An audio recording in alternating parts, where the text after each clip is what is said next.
আসসালামু আলাইকুম ওয়া রাহমাতুল্লাহ। আলহামদুলিল্লাহি ওয়াহদা ওয়াসসালাতু ওয়াসসালামু আলা মান লা নাবিয়্যা বা'দা। একটি কমন প্রশ্ন যেটা সবসময় করা হয়ে থাকে এবং সবসময় আমরা উত্তর দিয়েও থাকি, সেটা হচ্ছে মুনাজাত করা যাবে কি যাবে না, এবং এই সম্পর্কে শাইখুল ইসলাম ইবনে তাইমিয়া রাহিমাহুল্লাহর মতামত কি। প্রথম কথা হচ্ছে, সালাতের পরে যারা মুনাজাত করেন তারাও আমাদের মুসলমান ভাই, আমরাও তাদের মুসলমান ভাই। যারা মুনাজাত করেন না, যারা মুনাজাত করেন তারা প্রত্যেকের মুসলমান ভাই। আল মুসলিমু আখুল মুসলিম লা ইয়াজলিমুহু ওয়া লা ইয়াহকিরুহু। একজন মুসলমান আরেকজন মুসলমানের ভাই, তারা পরস্পরকে জুলুম করবে না, অত্যাচার করবে না, অপমান করবে না। ইন্নামাল মুমিনুনা ইখওয়া, মুমিনরা হচ্ছে পরস্পর ভাই ভাই স্বরূপ। অতএব কোনো একটা মাসলায় আমাদের ভিতরে যদি দ্বিমত হয়, দ্বিমত থাকবে, দ্বিমতকে কেন্দ্র করে কোরআন হাদিস নিয়ে গবেষণা হবে, আলোচনা হবে। কিন্তু এটাই কেন্দ্র করে মসজিদ ভাগ হওয়া, একই মসজিদে দুই ভাগ হয়ে যাওয়া, একটা মসজিদ হতে আরেকটা মসজিদ করা, অথবা কাউকে মুনাজাত করে না বলে বের করে দেওয়া, অথবা মুনাজাত করে বলে বের করে দেওয়া, এগুলি কোনোটা ইসলামের জায়েজ নয়, হারাম, নিষিদ্ধ। আর যারা মুনাজাত করে তারা ইসলাম থেকে খারিজ হয়নি। সুতরাং মুসলমান হিসেবে পরস্পর আমাদেরকে কী করতে হবে, এই বিষয়গুলি খেয়াল রেখে দ্বিমতপূর্ণ বিষয়গুলি নিয়ে আলোচনা করতে হবে। এবার আসি, শাইখুল ইসলাম ইবনে তাইমিয়া রাহিমাহুল্লাহ তিনি কী বলেছেন। তার এটা হচ্ছে মাজমু ফতাওয়া 22তম খণ্ড, আপনারা দেখতে পাচ্ছেন 22তম খণ্ড। এটার একাধিক জায়গায়, এটা শুধু এই কিতাবে না, আরও কিতাবে বিভিন্ন জায়গায় তিনি বলেছেন। 519 পৃষ্ঠায় তাকে জিজ্ঞেস করা হয়েছে, ওয়াসু ইলা, অর্থাৎ শাইখুল ইসলাম ইবনে তাইমিয়া রাহিমাহুল্লাহকে জিজ্ঞাসা করা হলো, হাল দুআউল ইমামি ওয়াল মা'মুমি আকিবা সলাতিল ফরদি জাইজুন আমলা। ইমাম এবং মুক্তাদি একত্র হয়ে ফরজ সালাতের পরে তারা যে দোয়া করে, এটা কি জায়েজ নাকি জায়েজ নয়। এখানে আরেকটা কথা বলে রাখি, এই মর্মে যতগুলি হাদিস পেশ করা হয়, প্রায় 30টারও বেশি হাদিস আমি জমা করেছি, ওগুলির জবাব আমি লিখেছি। আমি ইনশাআল্লাহ এগুলি ধারাবাহিকভাবে এই ভিডিওতে আমরা আলোচনা করব ইনশাআল্লাহ। আজাবা, অর্থাৎ শাইখুল ইসলাম ইবনে তাইমিয়া রাহিমাহুল্লাহ এই প্রশ্নের জবাব দিলেন। তিনি লিখেছেন বা বলেছেন, আলহামদুলিল্লাহ, সমস্ত প্রশংসা আল্লাহ রাব্বুল আলামিনের জন্য। আম্মা দুআউল ইমামি ওয়াল মা'মুমিনা জামিআন আকিবাস সালাতি ফাহুয়া বিদআতুন। ইমাম এবং মুক্তাদি সালাতের পরে সালাম ফিরানো শেষ, এরপরে ইমাম এবং মুক্তাদি একত্র হয়ে তারা যে দোয়া করে, ফাহুয়া বিদআতুন, এটা হচ্ছে বিদআত। কেন বিদআত? কারণ লাম ইয়াকুন আলা আহদিন নবী সাল্লাল্লাহু আলাইহি ওয়াসাল্লাম, আল্লাহ নবী সাল্লাল্লাহু আলাইহি ওয়াসাল্লামের জামানায় এইরকম কোনো আমল ছিল না।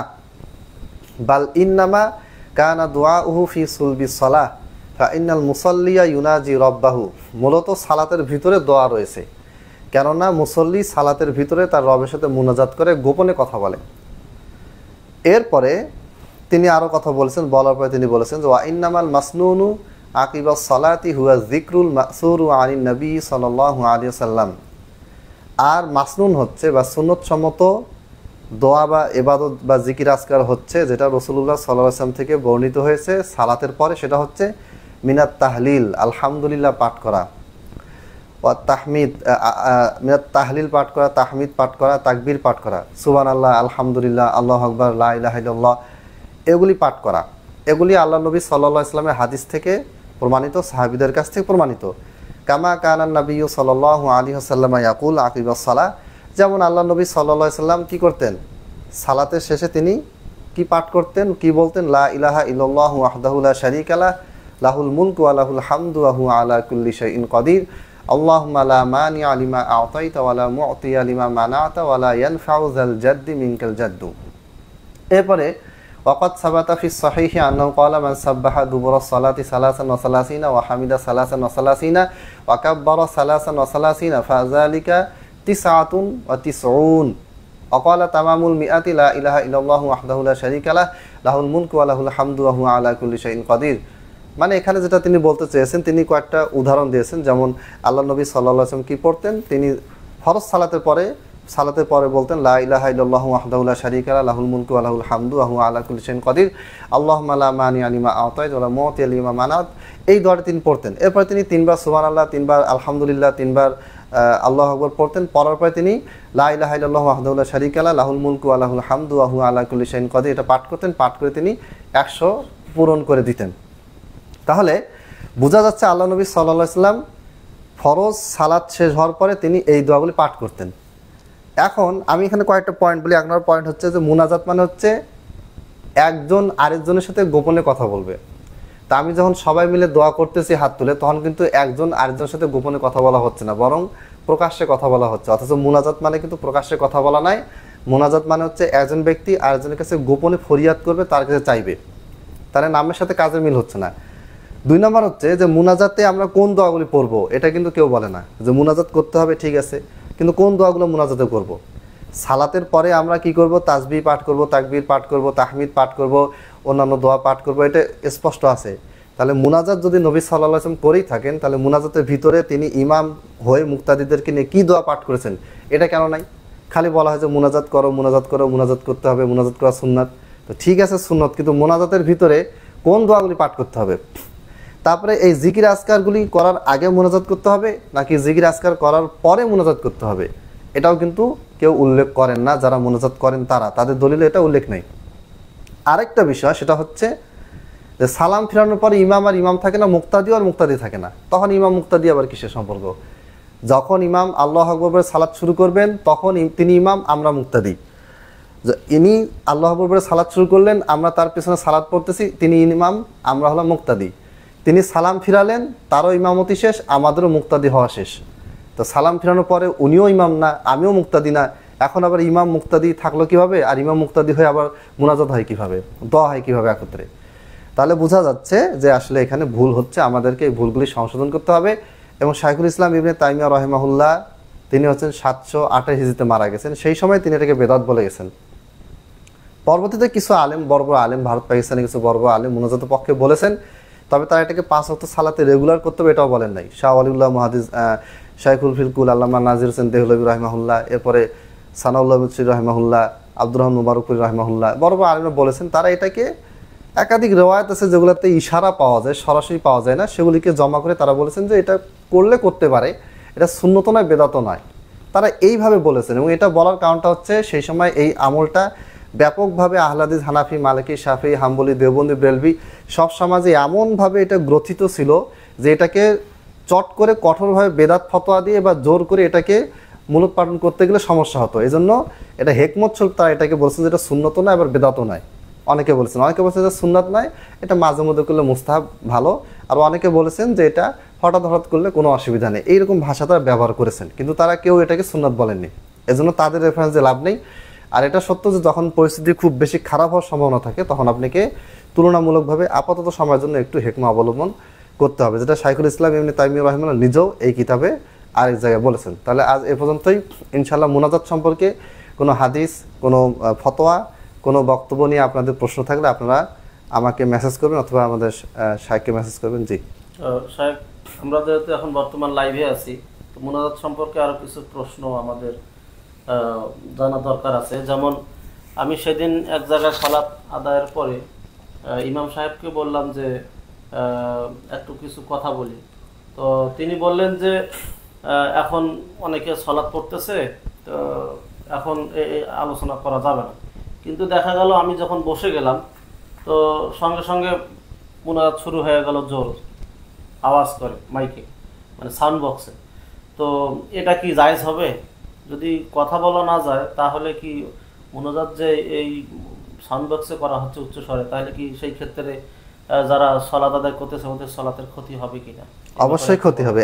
এক নম্বর কথা হচ্ছে এটা বেদাত, এটা একটা কাজ। 2 নম্বর হচ্ছে মাসবুক, মানে যারা পরে সালাতে এসেছে, ইমামের কিছু অংশ তারা পেয়েছে, ইমামের সালাত পড়া শেষ, তারপরে তারা নিজেরা বাকি অংশ সালাত পূরণ করতেছে। 2 রাকাত আপনি পেয়েছেন, বাকি 2 রাকাত আপনি একাকি পড়তেছেন, অথবা পরে এসে নামাজ শুরু করেছে। এরকম ব্যক্তিরা মসজিদে সালাত পড়তেছে আর আমি মিলে শুরু করলাম জোরে জোরে মুনাজাত করা। তো এটাতে কি হচ্ছে? 1 নম্বর নবী সাল্লাল্লাহু আলাইহি ওয়াসাল্লামের সুন্নতের বিরোধী কাজ হচ্ছে।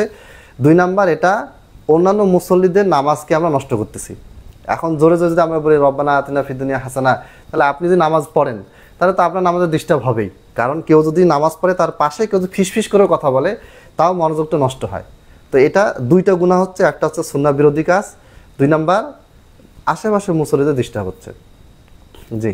আচ্ছা, আরেকটি প্রশ্ন হচ্ছে, তো আমরা তো ফরজ সালাতের পরে দোয়া করি, ঠিক আছে, তাহলে যদি হাত তুলে মোনাজাত না করি তাহলে সেই ক্ষেত্রে কি অনেকে আছে ওরা দোয়া করতে আগ্রহী বা দোয়া করতে চায়, তারা কি বসে বসে এরকম দোয়া পড়বে, এরকম কি কোনো দোয়া আছে যে ওই জায়গায় দোয়া পড়বে, সে কি করবে বসে বসে? প্রথম কথা হচ্ছে যে কোনো জিকির আজকার সালাতের পরে যেগুলো আছে এগুলি আল্লাহ নবী সাল্লাল্লাহু আলাইহি সাল্লাম তিনি কখনো ফরজ সালাতের পরে মসজিদ নববীতে বসেই পড়ছেন, কখনো তিনি সালাত পড়া শেষ করা মাত্রই উঠে চলে গিয়েছেন।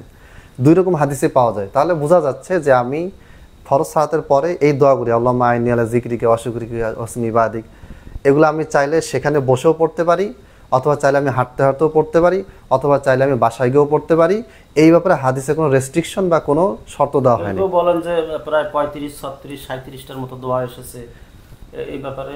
হ্যাঁ, অনেকগুলি দোয়া আসছে এবং সবগুলি দোয়া যদি আপনি সালাতের পরে বসে বসে পড়তে চান তাহলে আপনার আধা ঘন্টা পার হয়ে যাবে যদি আপনি সুন্দর করে ধীরে সুস্থে পড়েন।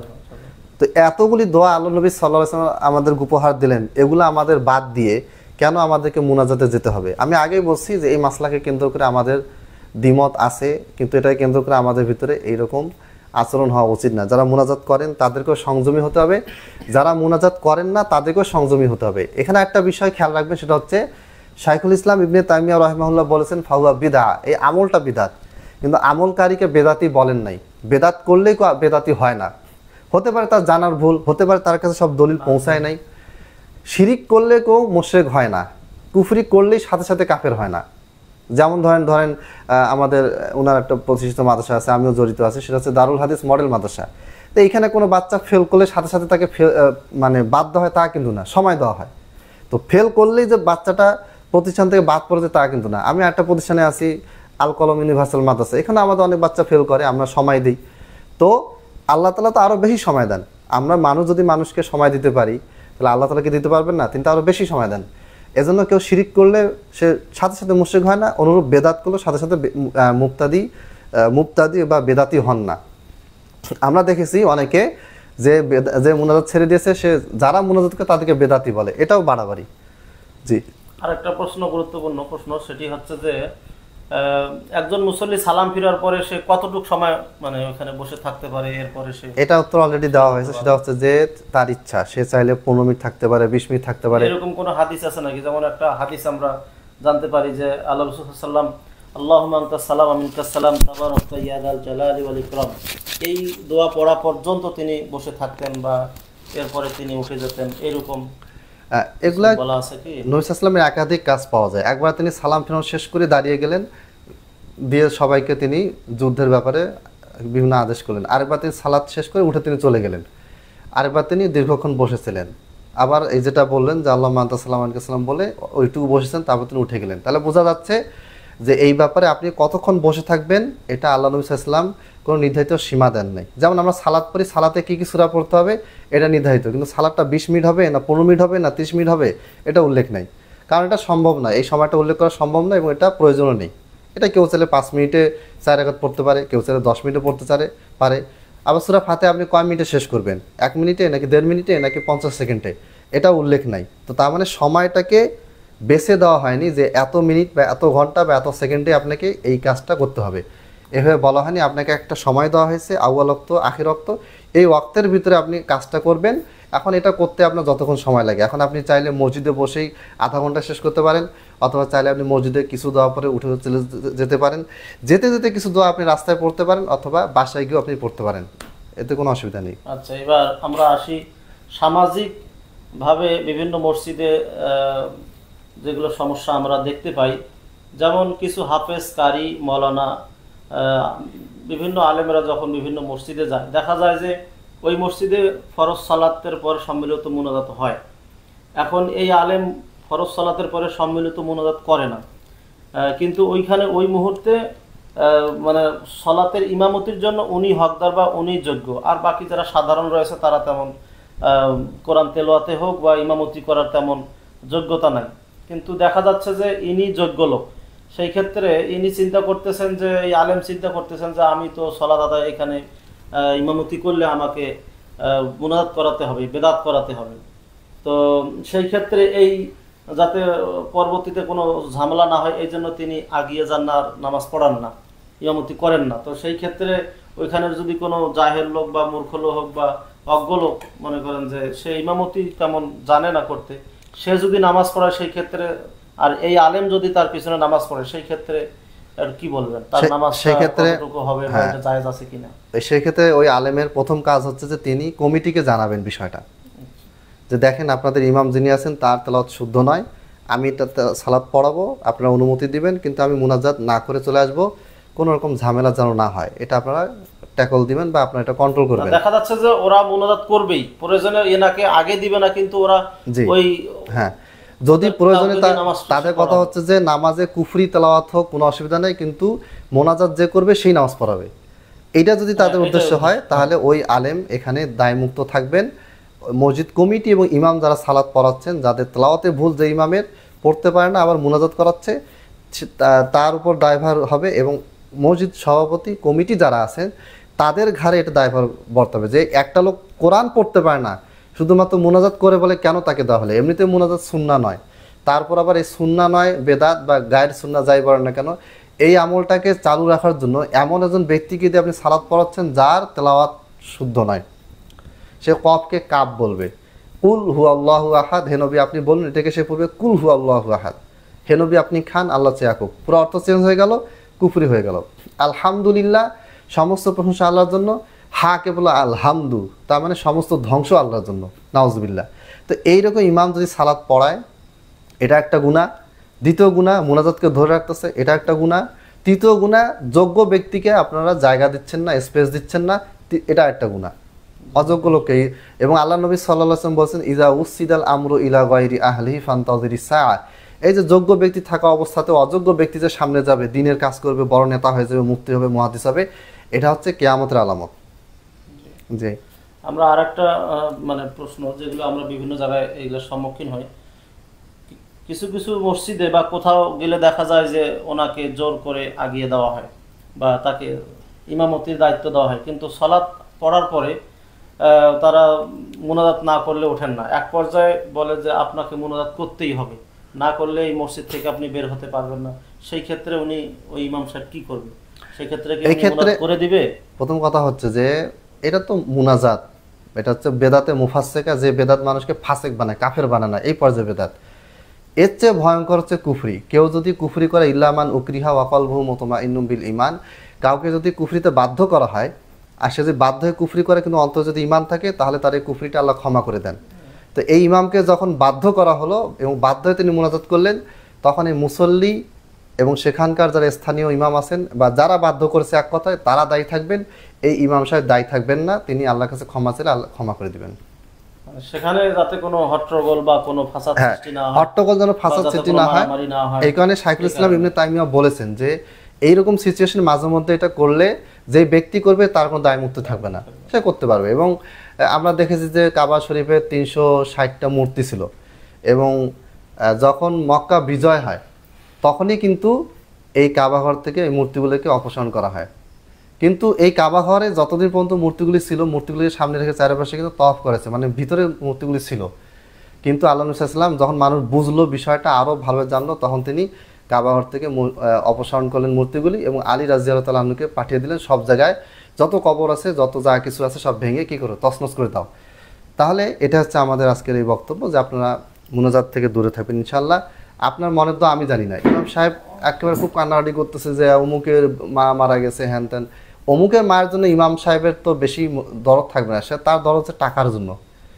যেই ব্যক্তি মারা গেছে সেই ব্যক্তিটা তার মায়ের জন্য কি হবে, দোয়া করবে। আল্লাহ তাআলা বলেছেন, আল্লাহ নবী সাল্লাল্লাহু আলাইহি ওয়াসাল্লাম বলেছেন, মানুষ মারা গেলে 3টা আমল চালু থাকে, ওয়ালাদিন সালিহিন ইয়াদউলা, একজন সৎ সন্তান যে তার বাবা মায়ের দোয়া করবে। তা আপনি হুজুরকে ডেকে এনে দোয়া করছেন কেন? কারণ মুনাজাত করার রীতিটা আপনাকে আমাকে দোয়া করা শেখাচ্ছে না, খালি হুজুরকে ডেকে এনে দোয়া করানো শেখাচ্ছে। এটা সুন্নাহ যখন বাদ যায় তখন এরকম ভুলভাল আমল ঢুকে যায় এবং সর্বশেষ নিজেরই ক্ষতি হয়। অতএব এখান থেকে বেঁচে থাকবেন। 4-5 ওয়াক্ত সালাত যেমন আপনাকে নিজে পড়তে হচ্ছে, সেরকম প্রত্যেকটা দোয়া দুরুদ আপনাকে নিজেই পড়তে হবে। এটা হচ্ছে শেষ কথা।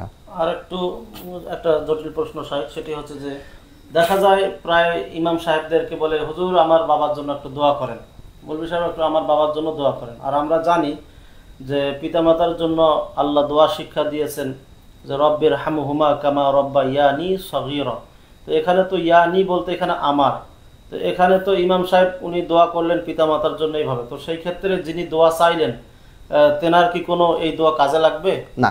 যেহেতু কারণ ধরেন আমি আপনাকে বললাম যে হুজুর আমার বাবা মার জন্য আপনি দোয়া করে দেন, আমি আপনার বিকাশে 2000 টাকা পাঠিয়ে দিলাম। আর আপনি দোয়া করলেন যে রব্বির হামহুমা কামা রব্বায়ানি সগীরা, রব্বির হামহুমা, হে আল্লাহ আপনি রহম করুন আমার পিতামাতার উপরে, কামা রব্বায়ানি সগীরা, যেমনভাবে আমার বাবা মা আমাকে ছোটোবেলায় লালন পালন করেছেন, রহমত করেছেন। তো আপনি 2000 টাকাও পাইলেন, নিজের বাবা মার জন্য আপনি দোয়া করলেন, আমার বাবা মার জন্য কোনো দোয়া হলো না। আমি 2000 টাকা দিলাম আমার বাবা মার দোয়ার জন্য, কিন্তু দোয়াটা হয়ে গেলো আপনার নিজের বাবা মার জন্য। একজন বলছিলেন যে আপনার মুরগি খাইলো, আপনার গরু খাইলো, হাঁস খাইলো, আপনার কড়কড়া টাকা নিয়ে ইমাম সাহেব তার বাবার জন্য দোয়া করে চলে গেল, এটাই কি আসলে? জি জি, এটাই তার ফায়দা হলো। জি, আচ্ছা, তো এটা হচ্ছে আমাদের না বোঝার কারণে, আমাদেরকে পড়তে হবে, জানতে হবে, বুঝতে হবে। পুরো বুখারি পড়েন, পুরো বুখারি মুসলিম তিরমিজিতে অনেক হাদিস আছে, অনেকগুলি দোয়া আছে, সেখানে এভাবে মুনাজাত বলে কিছু নেই। এবং মুনাজাত শব্দটা, আমি একজনের জানাজায় গিয়েছিলাম, তো সেখানে সেই জানাজায় গিয়ে ওখানে জানাজার পরে দোয়া হলো সম্মিলিত মাটি দেওয়ার পরে, তো সেখানে দেখলাম ওই ইমাম সাহেব ওখানে দোয়া করতেছে কোরআনের এই দোয়াটা, রব্বির হামহুমা কামা রব্বাইয়া না সগীরা। তো দোয়া পড়ার পরে শেষে আমি ওনাকে জিজ্ঞেস করলাম যে আপনি কোরআনে তো আছে ইয়া নি, তো এখানে আপনি ইয়া না পড়লেন, জমা পড়লেন, এর কারণ কি? তিনি বললেন যে এখানে যেহেতু সবাই আছে, এখানে সবাইয়ের জন্য আমি জমা, এখানে সবাইয়ের যাতে পিতামাতার জন্য আমি দোয়া করলাম, এই জন্য ইয়া না পড়েছি এখানে জমা। তো এই ক্ষেত্রে এটা যে কোরআনের আয়াত বা এটা কোরআনের হরফ, এগুলো কি উলট পালট করা, এগুলো কি ঠিক আছে, জায়েজ আছে? এখানে তিনটা বিষয়। এক নম্বর বিষয় আছে যে এই জানাজা সালাতে পরে সম্মিলিত মুনাজাত করেছে, এটা একটা ভুল কাজ। 2 নাম্বার ভুল কাজ হচ্ছে যে এক বচনকে বহু বচন বানিয়েছে। তবে 3 নাম্বার পয়েন্ট যেটা বলতে চাচ্ছি সেটা হচ্ছে যে কেউ যদি রব্বির হামহুমা কামা রব্বায়ানা সগীরা বলে, এবং যদি সে যদি বলে যে আমি কোরআনের ভাষার মতো একটা বাক্য বললাম কিন্তু কোরআনের আয়াত বলি নাই, তাহলে সেটা পরিবর্তন করতে পারে। অর্থাৎ এই আয়াতটা তো পুরাটাই কোরআনের বাক্য। হ্যাঁ, কোরআনের বাক্য, আমরা চাইলে কোরআনের বাক্যটাকে বলতে পারি, নিজের ভাষা হিসেবে বলতে পারি। তবে নর্মালি এটা বলে না, তারা কোরআনে আয়াত মনে করেই বলে এবং আয়াতটাকে কম বেশি করে। এটা ইসলামে নিষিদ্ধ হারাম, এটা হচ্ছে তাহরিফুল কোরআন, কোরআনকে বিকৃত করা হচ্ছে। কিন্তু কেউ যদি বলে যে কোরআনের ভাষাটার পছন্দ, আমি আমার ভাষা হিসেবে বলতেছি, এখানে আমি কিছু কম বেশি করলাম কিন্তু এটা কোরআনের আয়াত নয়, নিজের ভাষা হিসেবে, তাহলে এটা জায়েজ আছে। কিছু মুহাদ্দিস বলেছেন, কিছু আলিম বলেছেন। কিন্তু আমাদের মনে রাখতে হবে যে যেখানে মানে ফিতনা আশঙ্কা আছে, তখন দেখা যাবে সবাই আয়াতগুলোকে নিজের মতো করে বলবে যে আর আমার একটা নিজস্ব ভাষা। তো এই জন্য ফিতনা আশঙ্কা যেখানে আছে সেখানে যাওয়ার কোনো প্রয়োজন নেই। কোরআন আয়াতকে ওইভাবেই রাখতে হবে। এটা এইভাবে করে বলা, কোরআন আয়াতকে কোরআন আয়াত মনে করা এবং বলার সময় কিছু কম বেশি করা, এটা কিন্তু কুফরি কাজ, এখান থেকে বিরত থাকতে হবে। এবং ওই ইমাম সাহেব যেটা করেছেন এটা কুফরি কাজ হয়েছে। তো ঠিক আছে, জাযাকাল্লাহ খায়ের। তো সম্মানিত ফেসবুক দর্শক শ্রোতা ভাই ও বোনেরা, আপনারা যে যেখান থেকে আমাদের এই লাইভটি দেখছেন বা পরবর্তীতে দেখবেন, আপনারা অপরের কাছে পৌঁছে দেওয়ার জন্য, সকলের কাছে পৌঁছে দেওয়ার জন্য আমাদের এই লাইভটি শেয়ার করে দিবেন। ইনশাআল্লাহ আমরা এই আশাবাদী যাতে এর দ্বারা, এই আলোচনার দ্বারা সকলেই উপকৃত হতে পারেন। আপনারা এই জন্য একটু শেয়ার করে দিবেন ইনশাআল্লাহ। আর নিত্য নতুন প্রশ্নের জবাব জানতে আমাদের কমেন্ট বক্সে আপনারা কমেন্টের মাধ্যমে প্রশ্ন করতে পারেন। ইনশাআল্লাহ আমরা সময় সুযোগে সেগুলোর উত্তর প্রদান করব। আল্লাহ সুবহানাহু ওয়া তাআলা আমাদেরকে সঠিকটা বুঝার এবং সে অনুযায়ী আমল করার তৌফিক দান করুন, আমিন। ওয়া আখিরু দাওয়ানা আনিল হামদুলিল্লাহি রাব্বিল আলামিন। আজকের লাইভ এই পর্যন্ত। আসসালামু আলাইকুম ওয়া রাহমাতুল্লাহি ওয়া বারাকাতুহু। জি, আজকে আমরা এখানে শেষ করতেছি। আসসালামু আলাইকুম ওয়া রাহমাতুল্লাহি ওয়া বারাকাতুহু। পরবর্তী ভিডিওর জন্য আপনারা অপেক্ষা করবেন এবং দোয়া করবেন যেন আমরা এই এপিসোডগুলি চালু রাখতে পারি। আসসালামু আলাইকুম ওয়া রাহমাতুল্লাহ।